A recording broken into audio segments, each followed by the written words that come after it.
Periyar Maniamma Institute of Science and Technology, Tanjavur. BTech ECE with specialization in AI and ML and robotics and industrial automation. Human fan அவ அவ்வளோ பெரிய big fan அவ ஃபேனோட இப்போ சொல்லணும்னா அடுத்த வார்த்தை crush. அவரோட ரொம்ப ஃபேவரட்டான சாங் அம்மாவோட அந்த சாங், பர்டிகுலர் ராமோட சாங் ரொம்ப ஃபேவரட். நிறைய ஸ்டேஜ்ல பாடிருக்காங்க. அவ என்ன கன்வின்ஸ் பண்றதை அப்படிதான் பண்ணுவான். ஏதாவது கோவமா இருந்தனா நான் அம்மா ராம் தான் நான் அப்படின்பா. கடல் தாண்டும் பறவைகள்லாம் இல்லை, பார மரங்கள் இல்லை, கலங்காமலே கண்டம் தாண்டுமே. ஹலமதி ஹபீபோ ஹலமதி ஹபீப் வந்தாலே ஹலமதி ஹபீபோ. ஹாரிஸ் டேனஸ். மஞ்சள் வெயில் மலையிலே மெல்ல மெல்ல இருளுதே, பளிச்சிடும் விளக்குகள் பகல் போல் காட்டுதே. மான்ஸ்டர். எனக்கு மட்டும் ஏ ஏ ஏ ஏ ஏ ஏ ஏ இப்படி எல்லாம் எனக்கு மட்டும் ஏ ஏ என்ன கலாய்க்கிறீங்களா? சினிமா விடன் குடும்பம் அனைவருக்குமே மிகப்பெரிய ஒரு வணக்கம். நான் உங்கள் மாதவன் கேஎஸ். இந்த இன்டர்வியூவில் வந்து யார் ஜாயின் பண்ணியிருக்காங்கன்றதை வந்து நீங்கள் ப்ரோமோவில் பார்த்துருப்பீங்க. பட் இருந்தாலும் இந்த இன்டர்வியூ வந்து ஒரு ஃபன் பேக்ட் இன்டர்வியூவாக இருக்க போகுது. பிகாஸ் நம்ம கூட ஜாயின் பண்ணிக்கிறது ஒரு ஃபன் பேக்ட் ஃபேமிலி தான். வணக்கம் சார். வணக்கம். வணக்கம். எப்படி இருக்கீங்க எல்லாரும்? நல்லா இருக்கும். Thank you for having as. வணக்கம். 2 கிட்ஸ் வீட்டில் இருக்கும்போது எப்படி இருப்பாங்க இவங்க 2 பேரும்? ஸோ பயங்கர கலாட்டா தான் வீட்டில் இருக்கும்போது. என்ன இப்போ தேஜு வந்த வரைக்கும் தேஜு ஒரு விதமாக கலாட்டா பண்ணுவா முன்னாடி இருந்த வரைக்கும். இப்போ ஸ்ரேயா வந்ததுக்கு அப்புறம் தான் அந்த கலாட்டா வந்து அப்படியே டபுள் ட்ரிபிள் ஆனாலும் பரவாயில்ல, ட்ரிபிள் ஒரு 5-6 டைம் ஆயிடுச்சு. ஆமாம், 10 lakh டைம் ஆயிடுச்சு சொல்லாமா. ஓகே, அதில் என்னன்னா ஷேயா வந்து லைவ்லி வச்சுப்பா எல்லாரும் செம்ம கிண்டல் கலாட்டா. இன்ஃபேக்ட் நீங்கள் ஷேயாவெல்லாம் நீங்கள் பைக்கில் நீங்கள் வெளில கூட்டிகிட்டு போனாலே ஒரு 4 பேரை கிண்டல் அடிச்சிடுவாங்க போகிற வழியில. இல்லை 4 பேர் திட்டிட்டு கூட போவானுங்க. அப்போ அந்த அளவுக்கு பயங்கர சேட்டாவை அவ ரொம்ப சமத்தா அந்த விஷயத்துல. நாங்கள் வந்து இவ தான் ரொம்ப சேட்டன்னு சொல்லிட்டு இருந்தோம். ஆனால் இவ வந்ததுக்கப்புறம் தெரிஞ்சு இவ எவ்வளோ சமத்தை அப்படி. நாளைக்கு 500 கொஸ்டின்ஸ் ஆகுது கேட்பான். யார்? ஸ்ரேயா. ஸ்ரேயா. அது ஒரு இன்சிடென்ட் ஒன்று. அப்படின்னா எந்த அளவுக்கு வந்து கொஸ்டின் பண்ணணும் அப்படின்னு. இந்த ஸ்ரேயா வந்து ஸ்கூல்ல வந்து ப்ரீகேஜி தான் ப்ரீகேஜி சேர்த்து விட்டுருந்தோம், கிண்டர் கார்டனில் சேர்த்து விட்டுருந்தோம் வீட்டு பக்கத்தில் ஸ்கூல்ல இருந்து ஃபோன் வச்சு இந்த மாதிரி நீங்க வந்து ஸ்கூல் பிக்கப் பண்ணும்போது நீங்க வாங்க சார் உங்கள்ட்ட கொஞ்சம் பேசணும் அப்படின்னாங்க. ஓகே, ஆமா, எனக்கு அப்படியே தூக்கி வாரி போட்டுருச்சு. என்னடி இவளுக்கு ஏதாவது சொல்ல போறாங்களா, அதை பேசணும் இதை பேசணும் ஏதாவது சொல்லுவாங்களா. ஏன்னா நிறைய கன்ஃபியூஷன் நிறைய பார்த்துருக்கோம். அதுக்கு முன்னாடி நிறைய ஸ்கூல்ல போயிட்டு நம்ம வாங்கியிருக்கோம். ஸோ இந்த ஸ்கூல்லையும் போய் ஏதோ சொல்ல போறாங்க போல இருக்கு, ஸ்ரேயாட்ட ஏதோ பிரச்சனை போல இருக்கு அப்படின்னு சொல்லிட்டு போய் நின்றுட்டு இருக்கேன். அவங்க வந்து மேடம் வாசல்ல வந்துட்டு கொஞ்சம் ஆஃபீஸ் ரூம் வாங்கினாங்க. ஆஃபீஸ் ரூம்ல போய் உட்காந்தோம். ஸ்ரேயா நின்றுட்டு இருக்கா. என்ன மேடம் சொல்லுங்க மேடம், ஏதோ பிரச்சனை ஆயிடுச்சா என்னன்னு. இல்லை வந்து ஒரு ஆவரேஜான ஒரு குழந்தை வந்து ஒரு இன்டெலெக்சுவலாக இருக்கிற குழந்தைங்க, அவங்களோட இன்டெலெக்சுவல் வந்து கொஸ்டின்ஸில் தாங்க இருக்குது. ஸோ ஒரு கொஸ்டின்ஸ் அப்படின்னா ஒரு குழந்தை ஒரு நாளைக்கு ஆவரேஜாக இவ்வளோ கொஸ்டின்ஸ் கேட்கணும் அப்படின்னா அந்த மாதிரி கேட்டால் தான் அந்த குழந்தை வந்து நார்மலாக இருக்குது அப்படின்னு அர்த்தம் சார் அப்படின்னு. சாரி மேடம், இந்த ப்ராப்ளம் ஆயிடுச்சுங்களா, சொல்லுங்கள், நானும் தெரப்பியில் போனால் சேர்த்து ஏதாவது ரெடி பண்ணிடலாமா, அதாவது நீங்கள் ஏதாவது டிஸ்கம்ஃபர்ட் ஃபீல் பண்ணிக்கலாம். இல்லை, நான் அப்படி சொல்ல வரல. ஒரு நாளைக்கு 500 கொஸ்டின் கேட்குறா அவங்க பொண்ணு. எங்களுக்கு பிரச்சனை என்னன்னா அவள் கொஸ்டின் கேட்கறது ஒரு கிளாஸ் ஃபுல்லாக கொஸ்டின் கேட்டுகிட்டே இருக்கா. யாரை பார்த்தாலும் கொஸ்டின் கேட்குறா. இவர் கேள்வி கேட்டுகிட்டே இருப்பாங்களாம், கேள்வி கேட்டு முடிச்சு பதில் கூட வெயிட் பண்ணுறதில்ல, திரும்பி அடுத்தவன்ட்டு இன்னொரு கேள்வி கேட்டுற வேண்டியது. அவங்க சொல்கிறாங்க நான் 50 தான் சொல்கிறேன் ஒரு நாளைக்கு, இவ 500 எங்கள் செஷன்லேயே கேட்குறா. எனக்கு அட்பையிலேருந்து கொஞ்சம் தூக்கி வாரி போட்டுருச்சு. அதனால கொஸ்டின் கேட்கறதுன்னா அங்கே வந்து ஸ்ரேயா கிட்ட தான் விட்டுரும், நீனே கேளு அப்படின்னு. தேஜுக்கும் ஸ்ரேயாக்கும் இருக்க காமன் கேரக்டர்ஸ் ஏதாச்சும் இருக்கும்ல, அது என்னது? காமன் கேரக்டர்ஸ் என்னன்னா 2 பேரும் ரொம்ப பாசம் ஜாஸ்தி தான் towards each other and towards எங்களுக்கும் அண்ட் டுவர்ட்ஸ் அவங்க 2 பேரும் ரியாக்ஷன் நம்மளை பற்றியா பேசுறாங்க. அண்ட் கொஞ்சம் நாட்டினஸும் 2 பேருக்குமே சேம் தான். அதாவது நம்ம ஏதாவது சொல்ல போறோம் அப்படின்னா தப்பிச்சு போறதுக்கு 2 பேரும் ஒரே மாதிரி தான் பிளான் பண்ணுவாங்க. அதுலலாம் யோசிப்பேன் எப்படி 2 பேருக்கும் அதே ஒரே மாதிரி வேவ்லெங்த் ஒர்க் ஆகுது அப்படின்னு. சரி, அம்மா அப்பால யார் அதிகமா வந்து சேட்டை பண்ணுவா? இன்னும் 2 பேரும் ஸ்ரேயா 2 பேரையும் காட்டு. இவளை பொறுத்த வரைக்கும் நான் வந்து இவ சேட்டையை நான் ரசிச்சிருவேன். ஸோ எனக்கு ஒன்றும் பெரிய பிரச்சனை கிடையாது. அவங்க தான் திட்டுவாங்க, நீங்கள் இடம் கொடுத்து வளர்க்குறீங்க, நீங்கள் இந்த மாதிரிலாம் பண்ணாதீங்க அப்படிம்பாங்க. நான் தான் சொன்னேன், இவளை திட்டலான்னு போய் நின்னா கூட இவளா அப்படி பேசுறா அப்படின்னு நான் யோசிச்சிருவேன். எதுக்கு வந்து உன் ஃபேஸ் வந்து ரொம்ப ரொம்ப ஸ்ட்ரிக்டா இருக்கிற மாதிரி இருக்காத, நீ நாட்டி. நாட்டியா? சரி, நாட்டி கேக் பண்ணலாமா? பண்ணிடலாம். ஏன்னா இவங்க ஸ்ரேயா எப்போ பண்ணாலுமே வந்து செம்ம நாட்டி பண்ணாலும் நானும் ஸ்ட்ரிக்டாக ஃபேஸ்லாம் வச்சுக்கிட்டு அவங்கள போய் மிரட்டிடலாம், நம்ம வந்து கோவத்தை விதைச்சிடணும், அப்போ தான் நாளைக்கு வெளியிலலாம் போனால் கண்ட்ரோல் பண்ணலாம்னு சொல்லி இவளை போய் நின்னோம்னா, ஒரு நாளைக்கு நான் பண்ணேன் ஆக்சுவலி இவகிட்ட போயிட்டு ஞாபகம் இருக்கு. ஸ்ரேயாட்ட வந்து ஸ்ரேயா ஒரு தப்பு பண்ணிட்டாங்க. ஒய்ஃப் சொன்னாங்க, இந்த பாருங்க அவ தப்பு பண்ணிட்டு இருக்கா, அந்த மாதிரி நீங்க வந்து கொஞ்சம் அவளை கொஞ்சம் கண்டிச்சு விடுங்க, அப்பதான் உங்களை பார்த்தா அவளுக்கு ஒரு பயம் இருக்கும் அப்படின்னாங்க. சரி சொல்லிட்டு இவளை கொண்டு போயிட்டு நான் நின்று ஒரு ஒரு 15 நிமிஷத்துக்கு ஃபுல்லா மூஞ்சி வர்றப்ப வச்சுக்கிட்டு திட்டுறேன். ரெடி ஆயிட்டு போறீங்க. ஃபுல்லா ரெடி ஆயிட்டு போய் சொன்னேன், இந்த மாதிரி பண்ணிட்டு இருக்க, இப்படி அப்படி ஏகப்பட்ட கோவத்துல அப்படியே கோவமா பேசி எல்லாம் முடிச்சதுக்கு அப்புறம் இவன் என்கிட்ட கேட்டா, இப்ப நீ எது கத்திட்டு இருக்க அப்படின்னா. Daddy, are you seriously, Daddy? I will kill you, Daddy. So வந்து சொன்னா அந்த மாதிரி வந்துட்டு, எதுக்கு இப்ப கத்திட்டு இருக்கப்பா அப்படின்னா. கத்திக்கிட்டு இருக்கேனா, எவ்வளவு பெரிய தப்பு பண்ற நீ, நான் சொன்னா புரியலையே அப்படின்னு கேட்டேன். அதை சொல்லேன் அப்படின்னா. அதுக்கப்புறம் நான் சொன்னேன், அது மாதிரி பண்ணக்கூடாதுமா, தப்பு அப்படின்னு. அவ்வளவுதான்ப்பா அப்படின்னு.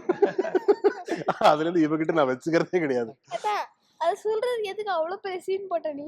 அதான் இதுதான் பிரச்சனை. அவ கேக்குறா என்கிட்ட, இத சொல்றதுக்கு ஏன்பா இவ்வளவு பெரிய சீனை போட்ட? இதை நீங்க நார்மலாவே சொல்லிருக்கலாம். கண்ணை மூடிட்டு சொல்லுவான், அம்மா அம்மா அம்மா அம்மா அம்மா தான்.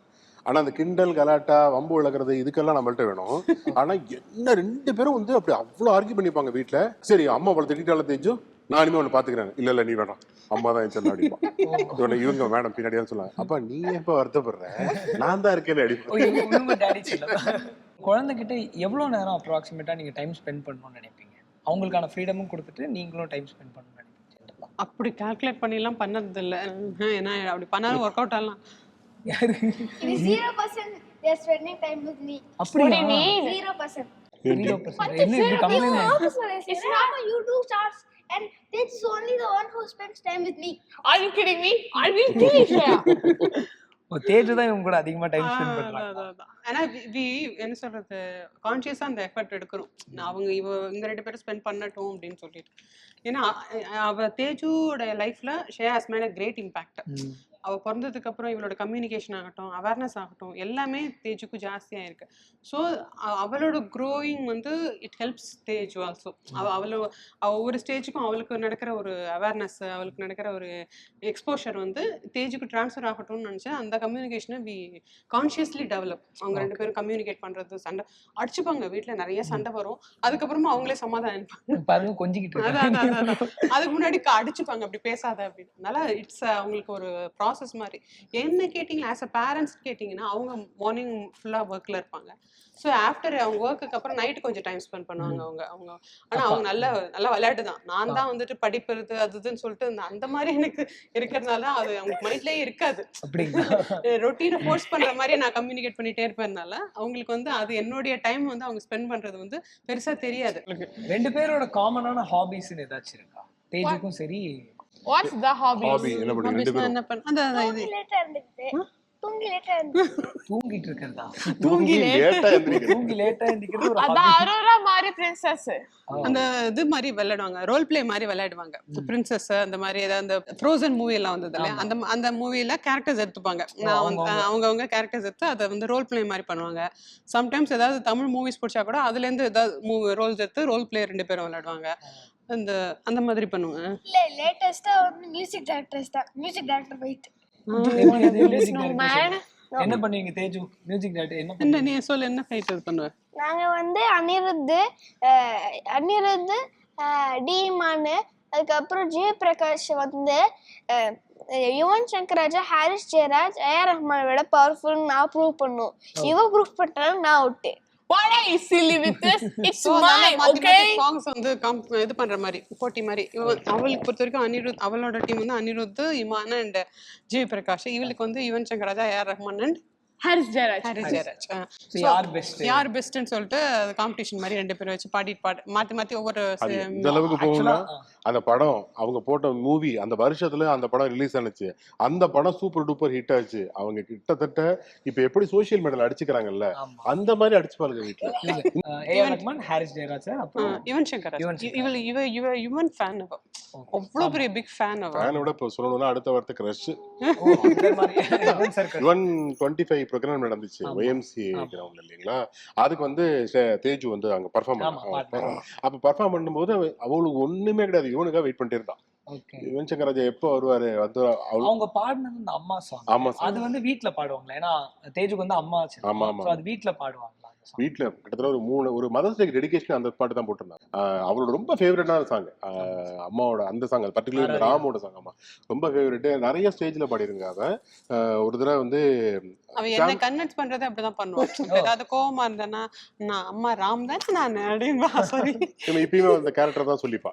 ரொம்ப கோவப்படுத்திட்டோம்னா அவ என்ன சொல்லிப்பா, நான் ராம் தானே, என்ன மன்னிச்சிடணும் அப்படின்பா. அதனால அந்த சாங் பாட கொஞ்சம் நான் சொல்ற ரோல் பிளேல வந்து அதோட கண்டினியூஷன்ஸ் இருக்கும். இவ எந்த கேரக்டரா இருக்கோமோ அந்த சீன் எப்படி நடந்துட்டு இருக்கோ அந்த கேரக்டர் வந்து ரிலேட் பண்ணி சொல்ல முடியும் அவளால. இப்ப லேட்டஸ்ட் Daddy, பொன்னியின் no. செல்வனோட ரோல் பிளே மாதிரி மேடம் வந்துட்டு நீ யாரு அவளே சொல்லு. பொன்னியின் செல்வன் நீ யாரு? நீ நந்தினி, ஓ, அவன் யாரு? குந்தவை. குந்தவை. சோ இப்ப நந்தினி குந்தவை இவங்க 2 பேருக்குள்ள அந்த படத்துல மொத்த கேரக்டர் செலக்ட் பண்ணிட்டாங்க. அப்ப இந்த 2 பேரை செலக்ட் பண்ணிட்டாங்கன்னா அவங்கள சுத்தி இருக்கிறவங்க எல்லாம் பாத்தீங்கன்னா அவங்களோட ரிலேட்டிவ் மாதிரியே இருக்கும். ஸோ இப்போ அந்த கேரக்டர் யாரா இருக்கும்? இப்போ வந்து நான் சொல்றேன், சும்மா ஒரு பேச்சுக்கு சொல்றேன். இப்போ நான் வந்தியத்தேவன் அப்படின்னு சொன்னா வில்லன்றுவா. ஆப்வியஸ்லி நீ வந்தியத்தேவன் கிடையாது. சரி, நான் ரொம்ப வயசான மாதிரி தெரியும் உங்களுக்கு, அதனால அந்த மாதிரி சொல்ல நான் பெருப்பழவட்டியார வந்துட்டு போட்டோம்னா அதுவும் கிடையாது. அப்ப நான் யாரு தான் அப்படின்னா அவ யாரு சொல்றா, அவரோட அப்பா. இப்ப இவ குந்தவைன்னு சொல்லிட்டால, குந்தவையோட அப்பா யாரு? இவர் பிரகாஷ் ராஜ் பண்றான்னு நினைக்கிறேன். சுந்தர சோழன். நீ வந்து சுந்தர சோழ பண்ற அப்படி. எனக்கு I don't know how she knows the story அப்படின்னு. ஏன்னா பொன்னியின் செல்வன் படிச்சவங்களுக்கு தான் அந்த ஸ்டோரி தெரியும். பட் ஷி ஸ்டில் அத சொல்றாரு. இப்போ அந்த இது பண்ணிடலாமா? பண்ணிடலாமா?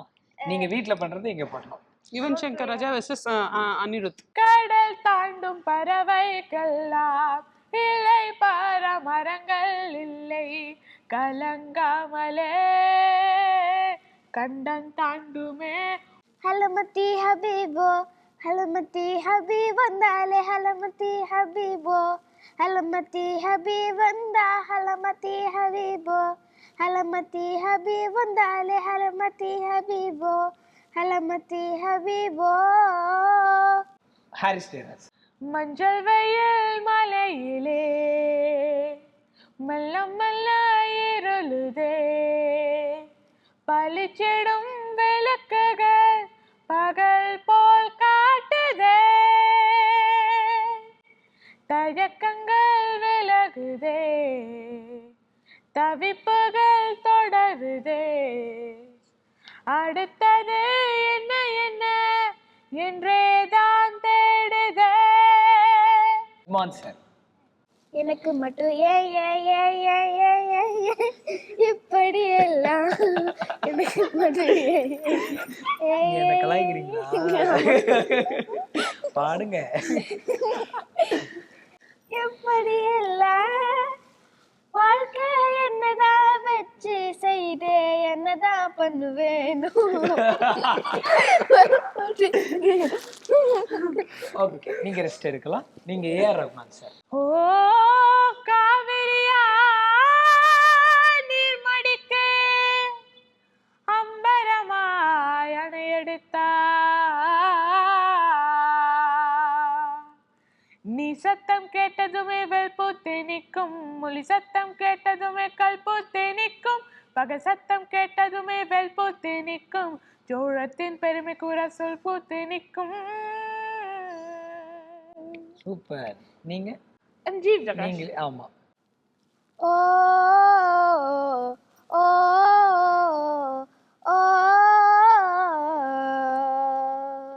ஓ ஓ ஓ.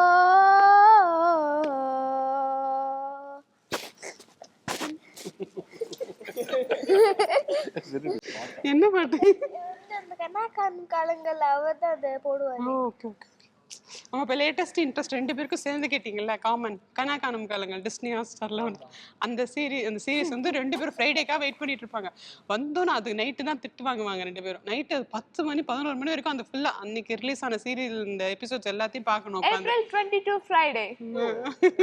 எஸ்பிபி சார் வந்து ரொம்ப அவங்க லைஃப்ல வந்து ஒரு பெரிய கண்டிப்பா கண்டிப்பா. சார் வந்து பாடுறேன்னு சொல்லிட்டு சார் வந்து பாடினாரு, எல்லாரும் happy.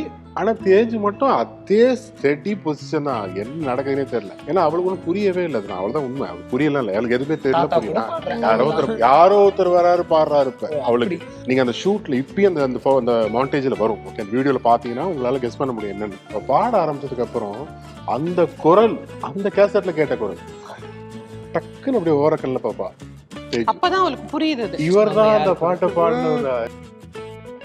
Periyar Maniamme Institute of Science and Technology, Tanjavur. BTech ECE with specialization in AI and ML and robotics and industrial automation.